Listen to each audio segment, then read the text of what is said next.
नमस्कार, जन आक्रोश के मंच पर आपका स्वागत है। मैं हूं आपके साथ पल्लवी कश्यप। लाख कोशिशों के बावजूद भी दहेज के मामले को लेकर हत्या की वारदातों में कमी नहीं आ रही, न ही इसका खात्मा हो रहा है। हम हर बार गलतियों को लेकर सरकार को दोष देते हैं, लेकिन जब बात हमारी होती है तो हम अपनी गलती को स्वीकार करने से भी कतराते हैं। कब तक हम अपनी दकियानूसी सोच को सरकार के मत्थे मढ़ते रहेंगे? आज जन आक्रोश के मंच से इसी दहेज के दानों पर चाहेंगे आपकी राय।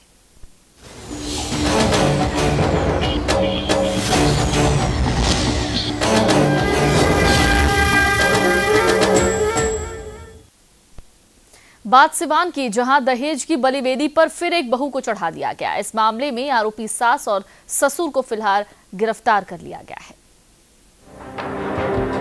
दहेज हत्या थमने का नाम नहीं ले रही है। सिवान के दरौली थाने के डंडवा गांव में एक नवविवाहिता को जहर खिलाकर मार दिया गया। आरोप मृतक महिला की सास पर लगा है। सास ने बहू को जहर की गोली खिला दी, जिसके बाद बहू की तबीयत खराब होने लगी। इसके बाद उसे अस्पताल में भर्ती करवाया गया, जहां महिला की मौत इलाज के दौरान हो गई। इस मामले में मृतक के परिजनों ने ससुराल वालों पर जहर देकर हत्या का आरोप लगाया है। पुलिस ने नामजद 4 लोगों में सास ससुर को गिरफ्तार कर लिया है, जबकि अन्य की तलाश जारी है। लड़की जो है ये मैरवा धाम स्थित की लड़की है, जिसकी शादी यहाँ टरमा पड़ोसिया में हुई थी, रघुवंश गुप्ता के साथ हुई थी।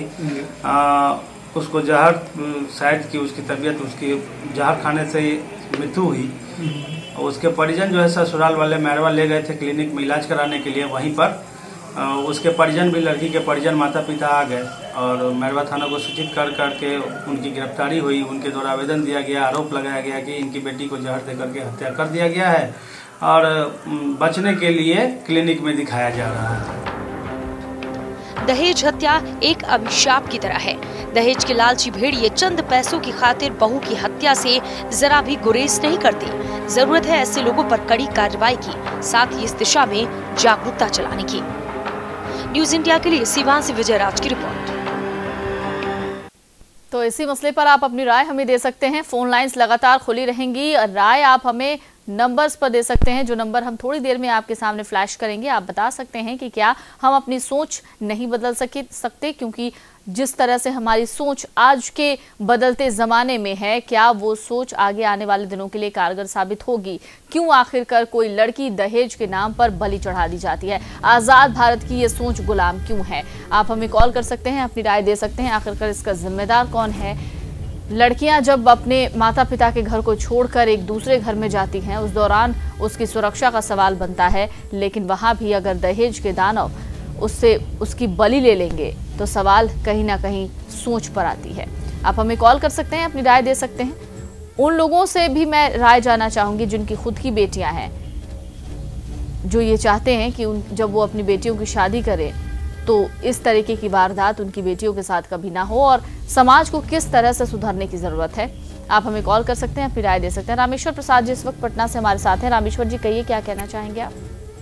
जी, मेरा कहना है कि हमेशा से ही ये दहेज प्रथा पर आवाज उठते रही है और क्राइम होता रहा है। ये आवाज उठाने से क्राइम रुकने की संभावना नहीं है। इसके लिए पार्लियामेंट में एक नियम बना दिया जाता कि जितने भी शादियां होती है, चाहे वो बड़े घराने में हो, मध्यम घराने में हो या अथवा छोटे घराने में हो, लाम झाम दिखावा को बिल्कुल हटा देना पड़ेगा। क्योंकि इसके चलते दहेज लेना अनिवार्य हो जाता है। जब एक आदमी बड़ों का नकल करता है, उसका नकल वो करता है, तो नकल करने के पीछे लेन देन के बिना काम नहीं होता है। और लेन देन करके ही नकल किया जा सकता है एक बड़े दिखावा का। तो बड़े दिखावा पर जब तक नकेल नहीं कसा जाएगा, तब तक ये दहेज प्रथा खत्म नहीं होगा। 75% दहेज का प्रथा ये दिखावा पर टिका हुआ है कि एक रिसेप्शन होगा तो लामझाम बहुत बड़ा होगा, ये गहना चढ़ाया जाएगा तो बहुत बड़ा दिखावा होगा, तिलक का इज्जत बढ़ाया जाएगा, मड़वा का इज्जत बढ़ाया जाएगा, बहुत तरह की बातें आ जाती हैं। और उसमें होगा कि बिना देन लेन किए ये संभव नहीं है। तो सबसे पहले शादी का दिखावा पर अंकुश लगाया जाए, और उसके बाद जो है सो भय जब तक नहीं लोगों में होता है, तब तक कानून की रक्षा नहीं होती है। जी। कानून टिका हुआ है भय पर। और भय का रक्षा इसलिए नहीं हो पाता है कि जो भय का रक्षा करने वाले हैं, भयभीत करने वाले हैं, वही जो है से घुल मिल करके क्या कहते हैं उसको, आपस में लेन देन करके सारा कानून को ताका पर रख करके केस को रफा दफा करते हैं। अगर ये चीज सब पर सुधार हो जाएगा तो दहेज प्रथा अपने आप खत्म हो जाएगा और फिर कोई लड़की की हत्या नहीं होगी, कोई औरतें मारी नहीं जाएगी। बस जरूरत है कि कानून व्यवस्था को ठीक रखा जाए, उसमें लेन देन करके केस रफा दफा न किया जाए और सिस्टम बदला जाए। सिस्टम बदलने से बहुत बड़ा प्रभाव पड़ेगा और लोगों को भी जागरूक होने की जरूरत है। बहुत बहुत शुक्रिया रामेश्वर जी आपका हमें कॉल करने के लिए। तो दहेज की भेंट कब तक आखिरकार बेटियां चढ़ती रहेंगी, कब समाज जागेगा? गणेश इस वक्त पटना से हमारे साथ है। गणेश जी कहिए, क्या कहना चाहेंगे आप? जी नमस्ते। नमस्ते। हम यही कहना चाहेंगे कि लड़कियों को सबसे पहले सबल बनाने की जरूरत है। जब तक लड़कियां लोग सबल नहीं बनेगी तो दहेज प्रथा खत्म ये पूर्ण के तरह नहीं तो खत्म किया जा सकता है। दूसरी बात है, आजकल के समाज ऐसा सोच इतना गिरा हुआ है कि जो लोग दहेज देते हैं और उसी को माने हाई स्टैंड लोग समझते हैं कि बहुत अच्छे आदमी हैं, उनका बेटा को तो बहुत सारा तिलक मिला, जिनको कुछ बेचारा सीधा साधा होता है नहीं लेके शादी करता है, समाज की ओर ध्यान देता है, तो उसको लोग समझते हैं कि ये गिरा हुआ आदमी है। ये तो समाज का सोच है और विशेष क्या कहेंगे। चलिए बहुत बहुत शुक्रिया गणेश आपका कॉल करने के लिए। तो सिस्टम में सुधार की जरूरत है, लोगों को भी जागरूक होना होगा और लड़कियों को खास तौर से सबल बनना पड़ेगा, क्योंकि लड़कियों में अगर सबलता आएगी, अगर लड़कियां वाकई सशक्तिकरण की राह पर चलेंगी तो जाहिर तौर पर उनका कोई बाल भी बाका नहीं कर सकता। शिव कुमार पांडे इस वक्त जहानाबाद से हमारे साथ जुड़े हुए हैं। शिव कुमार जी बहुत बहुत स्वागत है आपका, क्या कहना चाहेंगे आप? तो शिव कुमार पांडे जहानाबाद से इस वक्त हमारे साथ जुड़े हुए थे, उनका कॉल कट गया, वो अपनी राय रखना चाहते थे, लेकिन मैं चाहूंगी कि एक बार फिर से वो हमें कॉल करें। कुमकुम ठाकुर जी इस वक्त हमारे साथ जुड़ी हुई हैं। कुमकुम ठाकुर जी कहिए, क्या कहना चाहेंगे आप? देखिए, दहेज प्रथा तो सदियों से आ रही है और हमेशा ये सुनने में आया कि अब 2 साल के बाद खत्म हो जाएगी, 5 साल के बाद खत्म हो जाएगी, लेकिन ऐसा कुछ नहीं हुआ और दिन पर दिन बढ़ता ही जा रहा है दहेज प्रथा। तो जबकि आजकल की लड़की लोग खुद सेल्फ डिपेंडेंट होती है, फिर भी उनके माता पिता को दहेज के लिए लड़ना पड़ रहा है। तो इसमें लड़की को भी बगावत करनी चाहिए, नहीं हम वैसे जगह हम शादी नहीं करेंगे, लेकिन वो समाज के डर से कह नहीं पाती हैं, उनके मान मर्यादा पर ठेस पहुंचा। तो सबसे ज्यादा हम लोग चाहते हैं कि लड़कियां इसमें आगे बढ़े और कुछ पेरेंट्स के गलती रहती है, तो कुछ पेरेंट्स ऐसे होते हैं कि जिनके पास बहुत ज्यादा पैसे है तो इतना अधिक देने लगते हैं लड़का वाला को कि दूसरे लड़का वाले खुद उस पर आड़ होते हैं कि नहीं अगर उसको इतना मिला है तो हमको भी इतना मिले, जिसमें मिडिल फैमिली वाले लोग को बहुत प्रॉब्लम उठाना पड़ रहा है। जी बिल्कुल, तो इस पर भी रोकनी चाहिए कि ओपनली आप समाज में नहीं, आपको देना है अपने बच्चों को देना है, माँ बाप बच्चे के लिए ही कमाते हैं, तो आप इस टाइप से दीजिए कि जिससे समाज पर उसका प्रभाव नहीं पड़े। लेकिन ऐसा नहीं, हमने कूलर दिया, हमने फ्रिज दिया, हमने कार दिया, जिससे मिडिल फैमिली वाले लड़का लोगों को मुफ्त मन बढ़ जाता है, उसको उनको प्रॉब्लम होता है, वो लोन में चले जाते हैं, लंबा समय तक उनको कष्ट उठाना पड़ता है। तो 2 पॉइंट है, एक लड़की को आगे बढ़नी चाहिए और दूसरा पैसे वाले लोग ओपन नहीं कुछ करें। देना है तो बहुत देने का तरीका है, बहुत तरीके से आप दीजिए, अपने दामाद को दीजिए, वो मायने नहीं रखता है, लेकिन ओपन करके नहीं देना चाहिए। चलिए बहुत बहुत शुक्रिया आपका हमें कॉल करने के लिए कुमकुम ठाकुर जी। तो कुमकुम ठाकुर इस वक्त हमारे साथ जुड़ी हुई थी, उनका ये कहना कि ये गलत प्रथा है और इसको बंद होना चाहिए, और जब जब इस तरीके के सवाल उठाए जाते हैं कि दहेज आखिरकार क्यों नहीं खत्म होता, तब तब दहेज और ज्यादा बढ़ता हुआ नजर आता है। शिव कुमार पांडे इस वक्त जहानाबाद से हमारे साथ है। शिव कुमार जी कहिए, क्या कहना चाहेंगे आप? सबसे पहले तो मैं ये कहना चाहूंगा जी कि समाज के लोगों को भी इसमें एक जागरूकता अभियान चलाना चाहिए जी, और खास करके जो देखा करते हैं कि सास ने मार दिया, तो एक जागरूकता अभियान चला के ये लोगों को बताना चाहिए कि आखिर सास तुम हो लेकिन तुम भी तो किसी के बेटी थे। इस तरह का हम हर समाज के लोगों को चाहिए कि घर घर एक जागरूकता अभियान चलाया जाए और साथ ही साथ कानून में भी एक परिवर्तन लाना चाहिए। देखिए होता है पल्लवी जी क्या कि हत्या कर दिया गया और 2-3 साल के बाद या साल 1.5 साल के बाद हमारे भारत में कानून है कि एविडेंस के अभाव में उसको बरी कर दिया जाता है। जैसे हमने देखा कि दहेज हत्या में भी बहुत देखा और बहुत कुछ देखा, जैसे मियाँपुर बातें वगैरह जो नरसंहार हुआ सभी लोग भारी हो गए। तो इस तरह का एक कानून बनना चाहिए कि दहेज के जो दानव हैं, जो बिना पैसे के अपने बेटा का शादी नहीं करना चाहते हैं, उसके लिए कोई एविडेंस की जरूरत नहीं है। पुलिस को जानकारी हो और तुरंत उस पर कड़ी से कड़ी कानून आकर उसको जेल भेजा जाए। बिल्कुल, और कार्रवाई हमेशा कड़ी होनी चाहिए, कानून भी कड़े होने चाहिए, तब जाकर हो सकता है कि इन मामलों में कमी देखने को मिले। बहुत बहुत शुक्रिया आपका। लेकिन कहते हैं कि चैरिटी बिगिंस एट होम, इसका मतलब ये है कि किसी भी काम की शुरुआत करनी है तो अपने घर से की जाए। वाकई लोगों को खुद में भी जागरूक होने की जरूरत है। धीरज त्रिपाठी इस वक्त औरंगाबाद से हमारे साथ जुड़े हुए हैं। धीरज जी, कहिए क्या कहना चाहेंगे आप? हेलो सर जी धीरज जी कहिए। पहले टीवी का वॉल्यूम जरा कम कर लीजिए आप।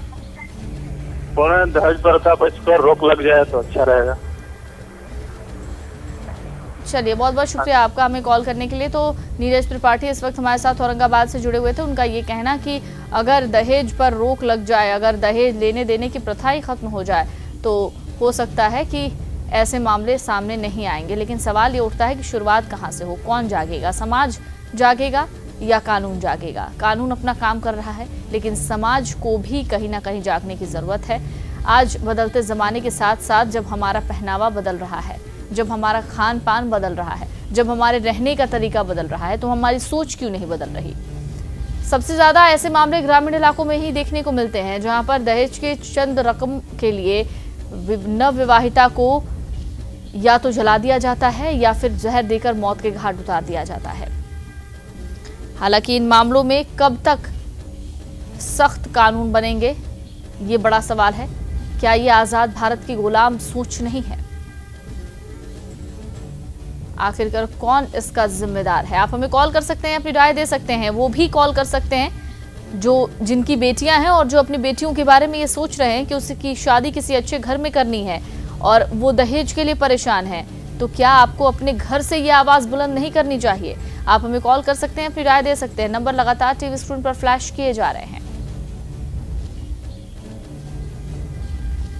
तो दहेज ने एक बार फिर से एक नवविवाहिता की बलि ले ली। सिवान की एक नवविवाहिता जिसकी मौत हो गई, जिसे मौत के घाट उतार दिया गया महज कुछ रुपयों के लिए। रमेश कुमार पश्चिम बंगाल से हमारे साथ हैं। रमेश जी कहिए क्या कहना चाहेंगे आप? रमेश जी सुन पा रहे हैं? हाँ जी सुन रहे हैं। हाँ कहिए। हाँ जी, हम ये कह रहे हैं कि ये दहेज के कारण आज से नहीं, मतलब कि ये बहुत दिन हमारे बाप दादा के जमाने से ही मतलब लड़कियां जल रही हैं, मर रही हैं। तो ये हम ये कहना चाहते हैं कि जो लोग दहेज के लेने के लिए, हाँ जी सुन रहे हैं हम। हाँ, अपने टीवी का वॉल्यूम पहले कम कर लीजिए रमेश जी। के लिए जो लोग लड़कियों को मार रहे हैं सब, तो ये मैडम जी जो दहेज के लिए जो लड़कियों को, हमारी बहनों को, हमारी बेटियों को मार रहे हैं लोग, तो उनके खिलाफ ऐसी मतलब कुछ कार्रवाई करें जिससे कि लोग सबक लें। चलिए, बहुत बहुत शुक्रिया आपका हमें कॉल करने के लिए। तो लोगों को सबक लेने की जरूरत है और ये सबक उन्हें कौन देगा? वो खुद ब खुद समझेंगे या फिर प्रशासन या कानून उन्हें सबक देगा? आज के जमाने में जहां पढ़ाई लिखाई सबसे फास्ट हो रही है, जहां लोग बाहर निकल रहे हैं, ग्रामीण इलाकों से शहरों में जा रहे हैं, शहरों से विदेशों में जा रहे हैं, अगर इसी तरीके से लोगों की सोच बनी रही तो वाकई देश का विकास असंभव होगा। उन माता पिता को भी सोचने की जरूरत है जो दूसरों की बेटियों को दहेज की बलि चढ़ा देते हैं। उन्हें ये सोचने की जरूरत कि अगर जो लड़की उनके घर आई वो हो सकता था कि उनकी बेटी होती, अगर उसके साथ ऐसा होता तब क्या होता? सवाल यही है कि लोग समझते नहीं, जागरूक नहीं होते और कहीं ना कहीं कुछ लालच में एक बड़ी वारदात को अंजाम दे देते हैं। आप हमें कॉल कर सकते हैं, अपनी राय दे सकते हैं। नंबर लगातार टीवी स्क्रीन पर फ्लैश किए जा रहे हैं। दहेज की भेंट कब तक बेटियां चढ़ती रहेंगी? कब आखिरकार समाज जागेगा? कितने सख्त कानून होने चाहिए? आजाद भारत की ये सोच गुलाम है। मोहन इस वक्त हमारे साथ रांची से जुड़े हुए हैं। मोहन जी कहिए क्या कहना चाहेंगे आप? देखिए, दहेज दहेज हत्या और रेप हत्या। हमारा कहना है कि ऐसा कानून बनाओ कि जिसकी हत्या हुई है जी उसके पूरे परिवार को इसका दौलत जो है जो मारा है, हत्या जो किया है उसका पूरा दौलत उसके नाम कर दिया जाए। अगर पीड़िता जीवित है तब तो पीड़िता के नाम ही कर दिया जाए, या पीड़िता जीवित नहीं है तो उसके माँ बाप को दे दिया जाए, चाहे वो रेप का हो चाहे हत्या का मामला हो। इस तरह का कानून अगर बना देता है जी तो आदमी को लगेगा कि भाई हम तो भिखमंगा हो जाएंगे अगर मारेंगे इसको तो उस हालत में रुकेगा। जी चलिए, बहुत बहुत शुक्रिया मोहन जी आपका हमें कॉल करने के लिए। तो लोगों की अपनी अपनी राय, कुछ लोगों का ये कहना है कि सख्त कानून होने चाहिए, कुछ लोगों का ये कहना कि अपने ही घर से शुरुआत होनी चाहिए, कुछ लोगों का ये कहना कि ये प्रथा ही खत्म हो जानी चाहिए, और कुछ लोगों का ये कहना कि इस ओर समाज को जागरूक होने की जरूरत है। सुधीर जी इस वक्त हमारे साथ उड़ीसा से जुड़े हुए हैं। सुधीर जी कहिए, क्या कहना चाहेंगे आप? मैं ये कहना चाहता हूँ जी कि जो ये दहेज के संबंध में जो चर्चा हो रही है उस पे सबसे बड़ी चीज है लोगों की सामाजिक मानसिकता में परिवर्तन आनी चाहिए, और वह परिवर्तन तभी आएगा जब हम खुद शिक्षित होंगे और शिक्षा के माध्यम से लोगों को विकास करने के लिए सहायता कर सकते हैं, और इस तरीके से सब लोगों की सामाजिक समरसता में विकासात्मक रूप प्रदान कर सकते हैं जी। तो मेरी राय ये है कि ये जो आपके टेलीविजन पे कार्यक्रम आ रहा है, ऐसे हजारों कार्यक्रम आ रहे हैं, और इन कार्यक्रमों के माध्यम से अवेयरनेस तो बढ़ता है, लेकिन लोगों की मानसिकता में कोई बदलाव नहीं आ रही है। और इसके लिए हमें लगता है कि कानून तो बहुत बने हैं, लेकिन इन कानूनों में भी अब ये देखने की जरूरत है कि लोग किस तरीके से इसको ले रहे हैं और कैसे समाज में परिवर्तन आ रहा है। जो दिख नहीं रहा है इसका उल्टा विकास हो रहा है। जितना हम दहेज दिखा रहे हैं उतना ही दहेज बढ़ रहा है जी बिल्कुल। और इस कारण से दहेज की बढ़ोतरी होने से अब नतीजा ये हो गई है कि गरीब गुरबा परिवार में निचले तबके के लोगों में ये ज्यादा बढ़ता हुआ दिखाई पड़ रहा है, और ज्यादा हत्या हिंसा का प्रारूप देखने को मिल रहा है। इसलिए मेरी सलाह है ये कि देश भर के हर जाति धर्म के लोग, जितनी बड़ी बड़ी ऊंची ऊंची बात हो रही है हमारे सामाजिक कार्यकर्ताओं की तरफ से, हमारे देश के नेताओं की तरफ से, लेकिन शिक्षित लोग ही ज्यादा दहेज के प्रति आबरू हो रहे हैं, और वही लोग उसकी बढ़ावा कर रहे हैं, वही लोग उसकी दिखावा कर रहे हैं। तो मैं निवेदन करूंगा आपके माध्यम से, जितने दर्शक इस कार्यक्रम को देख रहे हैं वो निश्चित रूप से ये अपने को एक अलग मानसिकता में दिखावा न करके सेवा भावना के साथ बेटी बचाओ बेटी पढ़ाओ का जो कार्यक्रम है, और बेटियों और बहनों के प्रति, माताओं बहनों के प्रति अपनी उदार विचार रखें, बिल्कुल, और सम्मान रखें। बहुत बहुत शुक्रिया सुधीर जी आपका हमें कॉल करने के लिए। तो जाहिर तौर पर महिलाओं के लिए एक सम्मान की जरूरत है, क्योंकि स्त्रियां अबला हो सकती हैं, लेकिन सबसे ज्यादा ताकत औरतों में ही होती है। आप हमें कॉल कर सकते हैं, इस दौरान अपनी राय दे सकते हैं। दहेज पर आपके क्या विचार हैं? क्या दहेज लेना देना सही है? क्या इस प्रथा को खत्म करने की जरूरत नहीं है? और अगर खत्म करना है तो शुरुआत कहां से की जाए कि ये बेहतर हो? आप हमें कॉल कर सकते हैं, अपनी राय दे सकते हैं। नंबर लगातार टीवी स्क्रीन पर फ्लैश किए जा रहे हैं। हमारा नंबर है 01412772120। दूसरा नंबर है 01412772118। तीसरा नंबर है 01412772119।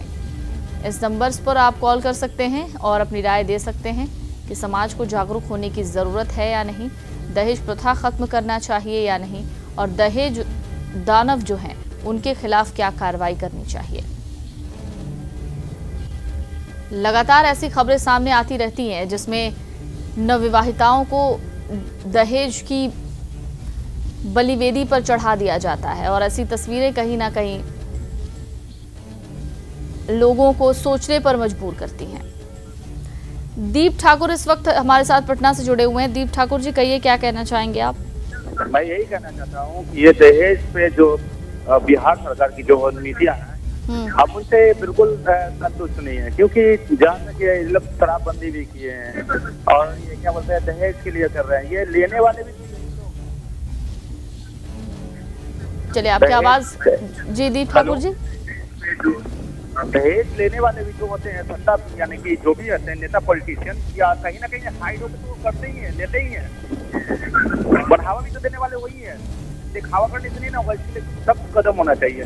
बिल्कुल सख्त कार्रवाई होनी चाहिए। बहुत बहुत शुक्रिया आपका हमें कॉल करने के लिए।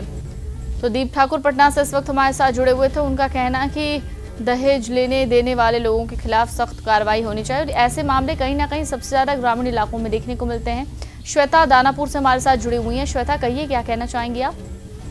मैं ये कहना चाहती हूँ कि दहेज की जो कुप्रथा है वो समाज से जरूर हटाने के लिए इसके लिए कुछ कार्रवाई करनी चाहिए सरकार को, क्योंकि सरकार ने बेटी बचाओ और बेटी पढ़ाओ का अभियान छेड़ा है, इसलिए समाज को भी जागरूक होना बहुत जरूरी है।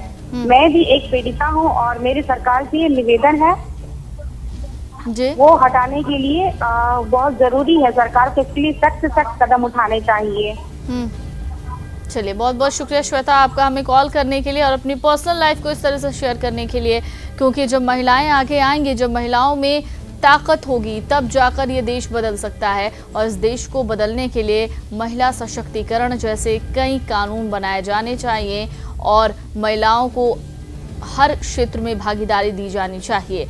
आगे बढ़ना है महिलाओं को, उन्हें पढ़ाना चाहिए ताकि वो अपने पैरों पर खड़ी हो सके, सेल्फ डिपेंडेंट होकर ये दिखा सके कि उनसे कभी कोई दहेज ना मांग सके। आप हमें कॉल कर सकते हैं, राय दे सकते हैं, अभी भी फोन लाइंस खुली हुई हैं। आप हमें बता सकते हैं कि दहेज जैसे मामले लगातार क्यों बढ़ रहे हैं, इसके पीछे की बड़ी वजह क्या है और इसे रोके जाने की कितनी ज़रूरत है और रोकने के लिए क्या कार्रवाई करनी चाहिए, क्या शुरुआत होनी चाहिए, कहां से शुरुआत होनी चाहिए और कैसे शुरुआत होनी चाहिए। ये तस्वीरें हम आपको सिवान की दिखा रहे हैं, जहां के दरौली थाना में एक ससुराल वाले ने अपनी ही बहू को जहर देकर मार दिया, जिसमें सास ससुर दोनों को ही गिरफ्तार कर लिया गया है।